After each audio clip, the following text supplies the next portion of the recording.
This is also, Dennis, and as you say correctly, there are two issues here. The first issue was the issue of communication. And of course, our understanding that the reason why very good quality communication was expected of IEBC was because of the transparency as is entrenched in our constitution and the values that we expect of this particular election. Whether we accept the results or we don't, depending on which party we are in, it is very, very clear that the communication was wanting. In fact, the only thing that IEBC clings on to in terms of transparency is loading the form 34As and Bs in the public portal. From a common sense perspective, that is not adequate communication. And anyway, the commissioners themselves have actually told us that that the process was opaque. They didn't need to tell us. Those of us who are outside looking into the process, partly because of that very poor communication and leadership from Chebukati, we're not convinced that the election is transparent. In fact, what's happening in the public domain now is that those who are declared the winner are saying, it was very transparent, and those who are not declared, the winners are saying, no, it really wasn't transparent. So I think this is one issue that that IEBC will actually have to, pick going forward. And then to the point that I was trying to make on the basis of the environment in which the IEBC did this, we have all these layers. So who are these people who are intimidating IEBC officers? Were they government officials? Were they, police?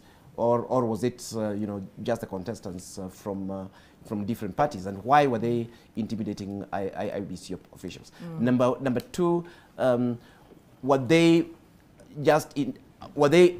intimidating all the IEBC officials, or were they intimidating particular, officials and so on and so forth?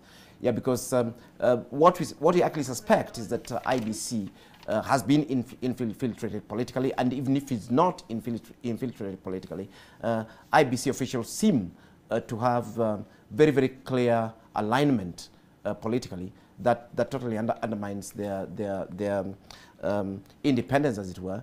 And depending on where the complaint is coming from, which is very, very interesting, depending on which side is complaining, you can clearly tell which side of the divide they were aligned to.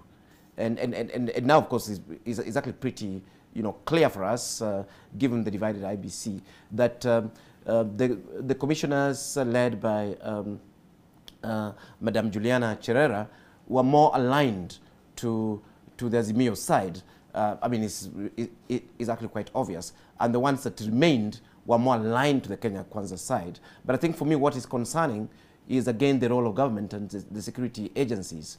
Were they aligned more to Azimio side, or were they aligned to the Kenya Kwanza side, or were they neutral? When Chebukati is complaining that there was even harassment and arrest and so on, is it telling the public, and that is the question that I'm asking, is it telling the public that the government was actually aligned to Azimio and were intimidating the commission so that they could actually, influence this result one way or another? What communication is it telling us? Is it telling us that the security forces, that the police were in there, the GSU and so on, were actually being partisan?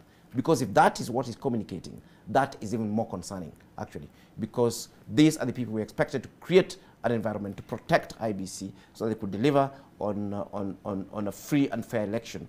Of course, it is already in the public domain that IEBC itself, was partisan. So we don't even know whether IEBC was capable in that sort of environment of intimidation and a split IEBC to deliver on a free and fair election. And in a situation where the election results are so close, you see these numbers as we are looking at them, they're revealing more and more, because now the number has shifted from the 233 that was the difference between Ruto and Raila, to 142, which was the number that was not adding up, to another number which is very interesting, which is 69,000. And 69,000 is the magic number that would have forced a runoff.